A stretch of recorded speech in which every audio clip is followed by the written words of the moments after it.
Hello students, I hope you are fine. तो बच्चों देखो, ये है आपका असाइनमेंट नंबर 3। हालांकि मुझे आगे बताना चाहिए था क्योंकि ये नेगेटिव वाले सेंटेंसेस मैंने बता दिए हैं आपको। लेकिन बच्चों, जैसे कि मैंने आपको होमवर्क अभी देखा है तो मुझे पता चला है कि ज़्यादातर बच्चों ने मिस्टेक्स किए हैं और बहुतों ने तो भेजा ही नहीं है अभी वर्क। तो बच्चों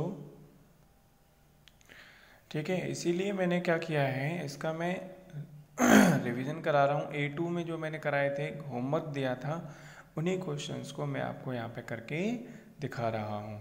ठीक है, जिससे कि आपको और अच्छे से ये चीज़ें समझ में आए। देखो, ये छोटी छोटी चीज़ें हैं, अगर आपको ये समझ में आ गई ना तो बड़ी चीज़ें अपने आप आ जाएंगी। लेकिन अगर ये आप सोचो कि आप छोटी चीज़ ना सीख करके डायरेक्ट ही बड़ी बड़ी चीज़ों पर आप फोकस करो तो ऐसा नहीं होता है बच्चों। ठीक है, अगर आप 10वीं सीढ़ी पे पहुंचना चाहते हो तो पहले आपको नीचे वाली सीढ़ी तो चढ़नी पड़ेंगी ना। ऐसा ऐसा तो है नहीं जंप लगा के आप डायरेक्ट 10वीं पे पहुंच जाओ। तो बच्चों देखो, अब यहाँ क्या है, मैंने लिख दिया है वह एक अच्छा अभिनेता नहीं है। और आपको याद होगा मैंने ये होमवर्क दिया था आपको, है ना। तो अब इसमें क्या करना है, फाइंड, ऊपर लिखा हुआ है फाइंड सब्जेक्ट। एस मतलब सब्जेक्ट, एच वी मतलब helping verb, and O B J यानी ऑब्जेक्ट। यानी subject, helping verb and object, इनको फाइंड करना है, इसमें बताना है, इसमें ढूंढना है हमें हमारा सब्जेक्ट कौन सा है, हेल्पिंग वर्ब कौन सा है और ऑब्जेक्ट कौन सा है। उसके बाद उसको ट्रांसलेट करना है। ठीक है, क्योंकि मुझे पता है जो आप ट्रांसलेट करते हो ना, वो आप अपने अनुभव के हिसाब से, आप अपने अंदाजे के हिसाब से करते हो। लेकिन आपको ये नहीं पता चलता कि एग्जैक्टली सब्जेक्ट कौन सा है, हेल्पिंग वर्ब कौन सा है, ऑब्जेक्ट कौन सा है। बस आप अपने अंदाजे के हिसाब से करते हो, तो उसकी वजह से हो जाता है आपका गलत। ठीक है, तो अब सही तरीका क्या है, कैसे करना है, वो आप समझ लो। तो बच्चों इसमें पहले सबसे पहले हम देखेंगे हमारा सब्जेक्ट कहाँ आ रहा है। ठीक है, तो सब्जेक्ट मैंने बताया था बच्चों, सब्जेक्ट का मैंने क्या बताया था, कैसे पता चलता है सब्जेक्ट। सब्जेक्ट एक नाउन होता है, ठीक है, और वो पहले आता है। ठीक है, जैसे वह है, तो मैंने आपको देखो ध्यान होगा लिखाए थे मैंने आपको, देखो ये रहा। सब्जेक्ट क्या होता है, एक नाउन होता है या फिर प्रोनाउन होता है। अब ये नाउन प्रोनाउन क्या होता है ये भी आपको पता होगा। ठीक है, नहीं पता है, देखो जो मैंने अभी यहाँ पे लिख दिया है कि जो हमारा सब्जेक्ट होता है वो क्या हो सकता है, नेम ऑफ एनी पर्सन, किसी इंसान का नाम हो सकता है, किसी जगह का नाम हो सकता है, जैसे Delhi is the capital of India. ठीक है, या फिर Jaipur is the capital of Rajasthan, तो जयपुर प्लेस का नाम आ गया, सबसे पहले आ गया। थिंग हो सकती है कोई, ओके, जैसे computer is a machine, electronic machine.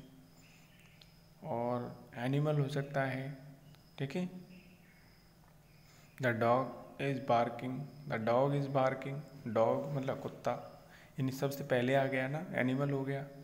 यानी जो सब्जेक्ट है वो सबसे पहले आता है। ओके, जनरली जो है वो सब्जेक्ट पहले आता है ना। तो सब्जेक्ट क्या हो सकता है वो मैं आपको बता रहा हूँ। ठीक है, तो नाउन, यानी नाउन की डेफिनेशन क्या होती है, किसी पर्सन, प्लेस, थिंग या एनिमल के नाम को क्या कहते हैं, नाउन कहते हैं। तो वो हो सकता है यहाँ पे, या फिर हो सकता है कोई प्रोनाउन, जैसे he, she, you, they, we, it, और इस तरह से और भी हो सकते हैं, दिस, दैट, दीज, दोज। अगर ये कुछ भी आ रहा है वो क्या होता है, सब्जेक्ट होता है। लेकिन बच्चों मैंने तो आपको ट्रांसलेशन हिंदी में पहले सेंटेंस लिख रखा है, वहाँ तो वह लिखा हुआ है, उससे कैसे पता करोगे आप। अब देखो, वह की इंग्लिश क्या होती है, ही होती है या शी होती है। अब वो तो हमारे सेंटेंस से पता चलता है कि वो ही लगाना है या शी लगाना है। लड़की है तो शी लगाते हैं, लड़का है तो ही लगाते हैं, है ना। तो अब हमें पता चल गया कि ये जो हमारा सेंटेंस है इसमें वह आ रहा है, क्या आ रहा है, वह आ रहा है। तो ये हमारा क्या हुआ, सब्जेक्ट हुआ, क्योंकि ये पहले आ रहा है ना। तो ये सब्जेक्ट हुआ, सब्जेक्ट पहले ही तो आता है, तो ये हमारा सब्जेक्ट हो गया। तो इस पे मैं क्या लिख दूँ, एस लिख दूँ, पता चल गया। भाई इसमें वह सब्जेक्ट हो गया। अब हमें हेल्पिंग वर्ब फाइंड करनी है, ठीक है। तो हेल्पिंग वर्ब कैसे फाइंड करेंगे, आप लास्ट में जाओ, क्या आ रहा है आ रहा है, तो ये हमारी हेल्पिंग वर्ब हो गई साहब, हेल्पिंग वर्ब। ओके, है से हमें पता चलेगा ये हेल्पिंग वर्ब है हमारी। और एक अच्छा अभिनेता, ये जो बाकी बचा पूरा जो सेंटेंस है, नॉट की इंग्लिश क्या होती है आपको पता है, नॉट तो यानी होता ही है नेगेटिव में, नॉट लगा देते हैं बस, ठीक है। बाकी ये यहाँ से यहाँ तक बाकी बचा जो, देखो सबसे पहले सब्जेक्ट हो गया, सबसे पहले देखो सब्जेक्ट, सबसे लास्ट में देखो हेल्पिंग वर्ब, ओके। और बीच में आपको मिलेगा ऑब्जेक्ट, बीच में आपको क्या मिलेगा, ऑब्जेक्ट मिलेगा, ठीक है। तो ये हमारा जो सेंटेंस है उसमें हमारा ये और क्या है, ऑब्जेक्ट है, ठीक है। तो वेरी सिंपल।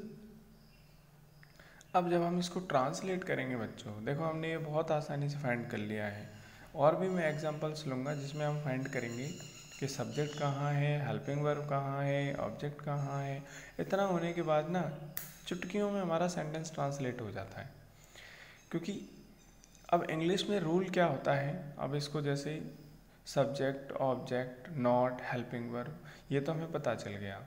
वह कि इंग्लिश भी हमें पता है कि ही होती है, नहीं कि नॉट होती है कि क्या होगी, है कि एज होगी, आर होगी या फिर एम होगी, इनमें से कोई एक होगी, है ना।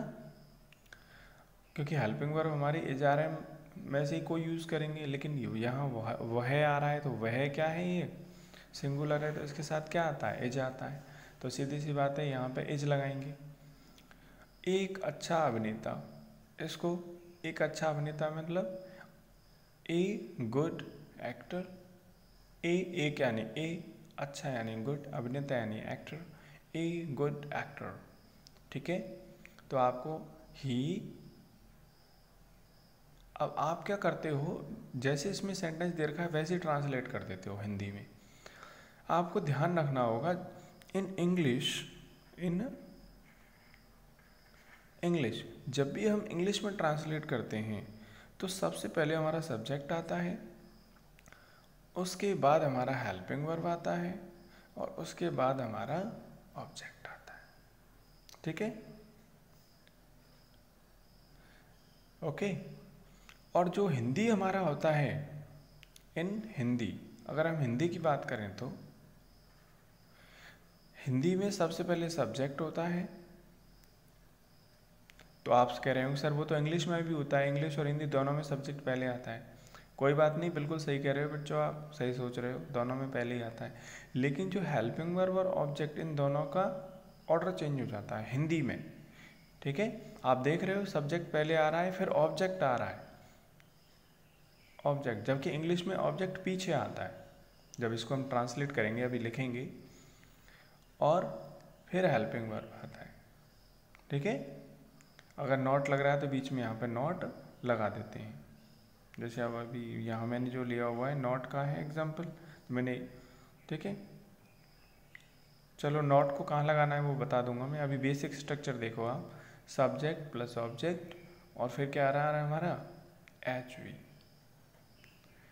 तो बस हिंदी और इंग्लिश में इतना सा फर्क है कि हेल्पिंग वर्ब हिंदी में पीछे आता है और इंग्लिश में वो बीच में आ जाता है। इन दोनों का ऑर्डर चेंज हो जाता है बस, ठीक है। अब इंग्लिश में ट्रांसलेट करेंगे सबसे पहले इसके हिसाब से। अब किसके हिसाब से ट्रांसलेट करेंगे, इसके, क्योंकि हम इंग्लिश में ट्रांसलेट कर रहे हैं इसको। तो सबसे पहले देखो एस आ रहा है, इसके बाद सब्जेक्ट हमें लिखना है, तो क्या लिखेंगे हम, ही लिख दिए। उसके बाद हेल्पिंग वर्ब क्या आता है हमारा, एज आर एम आता है, तो ही के साथ आपको क्या लगाना है, एज लगाना है, सिंपल। तो ही एज। अब क्या आ रहा है, क्योंकि इसमें नॉट भी आ रहा है, अब नहीं आ रहा है, नहीं जो वर्ड है वो भी तो आ रहा है, तो इसमें नॉट हम यहाँ पे लगा देंगे, ही इज नॉट, ठीक है, ओके। हेल्पिंग वर्ब से पहले लगा देंगे, सॉरी हेल्पिंग वर्ब से बाद में, क्योंकि इंग्लिश है ना ये, ही इज नॉट। अब देखो सब्जेक्ट आ गया, हेल्पिंग वर्ब आ गया, अब ऑब्जेक्ट। ऑब्जेक्ट क्या है हमारा? एक अच्छा अभिनेता, यानी अ गुड एक्टर। ओके, समझ आया आपको? अब इस सेंटेंस को आप अपने अनुभव के हिसाब से भी वैसे ही बिना रूल अप्लाई करे, वैसे जो आपने पढ़ा है, लिखा है, सुना है कि भाई ऐसा ऐसा होता है, ऐसा ऐसा कर दो, उसके हिसाब से भी आप कर सकते थे इसको। लेकिन आपको ग्रामेटिकली समझना होगा कि चीज़ें कैसे होती हैं। ओके, छोटी छोटे सेंटेंसेस पर हम ग्रामर को अप्लाई कर रहे हैं, समझ रहे हैं कि हमारा सब्जेक्ट कहाँ होता है, ऑब्जेक्ट कहाँ होता है और हेल्पिंग वर्ब कहाँ होता है, किस तरह से क्या करना है। तो समझ में आ गया? ये ऑर्डर आपको इस तरह से रखना है। इंग्लिश में करेंगे subject plus helping verb plus object. अभी मैं एक और एग्जांपल ले रहा हूँ, देखो देखो स्टूडेंट्स, अभी क्या मैंने दूसरा एग्जांपल लिया हुआ है, रमेश अपने घर पर नहीं है। ठीक है, तो बड़ा सिंपल है।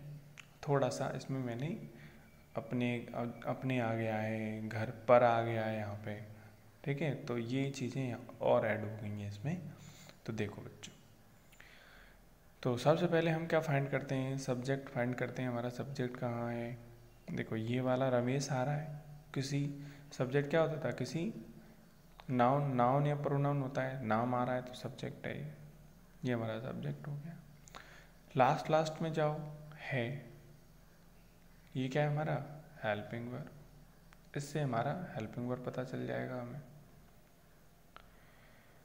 नॉट आ रहा है, सिंपली इसका मीनिंग तो नॉट लग जाएगा। ओके, अपने घर पर, अपने घर पर। अब यहाँ पे बच्चों, अब देखो ये जो बाकी का बचा है, ये पूरा जो है, ये क्या है? ये पूरा ऑब्जेक्ट नहीं है। यहाँ से लेके यहाँ तक पूरा ऑब्जेक्ट नहीं है। क्यों नहीं है? क्योंकि यहाँ पे एक शब्द आ रहा है पर। तो पर क्या है बच्चों? ये पर जो है ना, ये प्रपोजिशन है। ये क्या है? एक प्रीपोजिशन है। अब प्रीपोजिशन क्या होते हैं? देखो आपने पढ़ा होगा, इन, ऑन, एट, एबव, अंडर, ये सारी जो चीज़ें होती हैं, ये क्या होते हैं? प्रोनाउन होते हैं, है ना? तो इसकी इंग्लिश जो है हम, सॉरी प्रोनाउन नहीं, प्रीपोजिशन होते हैं। तो इसकी इंग्लिश पर का मतलब क्या होता है? एट। अब ये प्रोनाउन, ये प्रीपोजिशन वाला जो टॉपिक है ना, ये अलग से आएगा। कब एट लगाते हैं, कब ऑन लगाते हैं, कहाँ इन लगाना है, कहाँ एबव लगाना है, ये अलग से पढ़ेंगे हम। ठीक है, अब बचा अपने घर। अपने घर, ये तो एक साथ आ जाएगा। ये है हमारा ऑब्जेक्ट। ठीक है, अब हम बात करते हैं बच्चों इन इंग्लिश। अब इस सेंटेंस को हम इंग्लिश में ट्रांसलेट कर रहे हैं, इसलिए इंग्लिश में हमारा जो बेसिक स्ट्रक्चर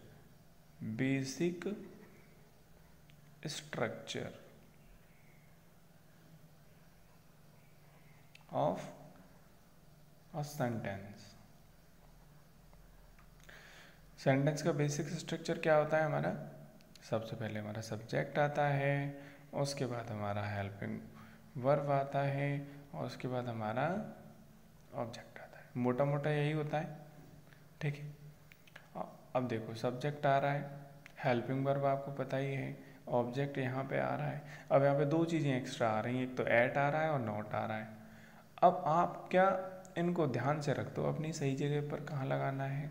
ठीक है, तो देखिए सब्जेक्ट हमारा क्या है? रमेश। तो हम क्या लिखेंगे? रमेश। हेल्पिंग वर्ब, तो बेटा रमेश के साथ एज आएगा, आर आएगा, एम आएगा। एज आएगा क्योंकि नाम है, तो रमेश एज। ठीक है, अब नॉट आ रहा है। ठीक है, तो नॉट आ रहा है तो कहाँ लगेंगे बेटा? एज के बाद नॉट आ जाएगा। ठीक है, क्योंकि देखो यहाँ पे आप देख रहे हो हिंदी वाले सेंटेंसेस में ये हेल्पिंग वर्ब लिखा। अब आपको उल्टा चलना होता है, उल्टा चलना है पीछे से। मतलब जैसे ये हेल्पिंग वर्ब लिखा है, अगर इंग्लिश में बनाते हैं तो पीछे से उल्टा चलना है। हेल्पिंग वर्ब, फिर क्या आ रहा है? नॉट आ रहा है, तो तो इज नॉट, ठीक है। हेल्पिंग वर्ब हमने लगा ही दिया, नॉट कहाँ लगेगा, हेल्पिंग वर्ब के बाद में, हेल्पिंग वर्ब के बाद में, क्योंकि ये हिंदी है, इंग्लिश में उल्टा हो जाता है, ठीक है। तो नॉट एट यहाँ हमने लिख दिया, फिर इसको लिख दिया, अब इसको लिख रहे हैं एट, अब इसको लिखेंगे अपने घर, अपने घर मतलब his home, his home, okay. ये अपने घर एक साथ है तो इसके लिखेंगे हिज होम। तो रमेश हमने सबसे पहले लिख दिया, Ramesh is not at his home. आप देख रहे हो इंग्लिश में उल्टा, सब्जेक्ट तो यूँ आ गया और पीछे से स्टार्ट कर दो इस सेंटेंस को, उल्टा, उल्टी लैंग्वेज है बिल्कुल। अंग्रेज उल्टे पैदा हुए थे, मुझे लगता है सर उल्टे ही पैदा होते हैं वो अंग्रेज, इसीलिए तो उन्होंने बिल्कुल उल्टा सिस्टम कर रखा है। हिंदी का तो चलो ठीक है भाई, आ गया रमेश। अब देखो आप, रमेश क्या लिख दिया, अब है की इंग्लिश इज, फिर नहीं की इंग्लिश नॉट, फिर पर की इंग्लिश एट, फिर अपने घर की एट हिज होम, ठीक है। इस तरह से आपका ट्रांसलेशन हो जाता है। सब्जेक्ट आ गया, हेल्पिंग वर्ब आ गया, ऑब्जेक्ट हमारा ये आ ही गया, बीच में हमने ये दोनों चीज़ ऐड कर दी, प्रपोजिशन और ये, ठीक है। तो इस तरह से बच्चों आपका ये जो रमेश अपने घर पर नहीं है, तो Ramesh is not at his home. अब अपने की इंग्लिश क्या है यहाँ पे, हिज, क्योंकि रमेश जो है वो एक लड़का है और इसके लिए हम ही लगा सकते हैं, और ही का जो होता है वो हिज होता है। जैसे यू का योर होता है, आई का माई होता है, दे का देयर होता है, ठीक है। ये प्रोनाउंस होते हैं इसकी, और मैं आगे आपको बता दूंगा, फिलहाल आप इतना समझो आप, ठीक है। क्योंकि रमेश आया है तो यहाँ पे हिज लगाएंगे अपने के लिए, ठीक है। तो आई होप अब आपको और अच्छे से समझ में आ गया है। तो ये चीज़ें आप करेंगे, और उसके बाद जो बाकी के जो बचे सेंटेंसेस हैं ना बच्चों, उनको आप खुद करेंगे इसी तरह से। उसमें ये फाइंड करेंगे, सब्जेक्ट ऑब्जेक्ट सारे कुछ फाइंड करेंगे, और इस तरह से फिर आपको ट्रांसलेट करना है। यानी उस सेंटेंस को तोड़ देना है, बिल्कुल एक एक वर्ड को तोड़ देना है और समझना है कि वो चीज़ क्या है, उसके बाद फिर उसको ट्रांसलेट करना है। ओके, ठीक है बच्चों, तो थैंक यू।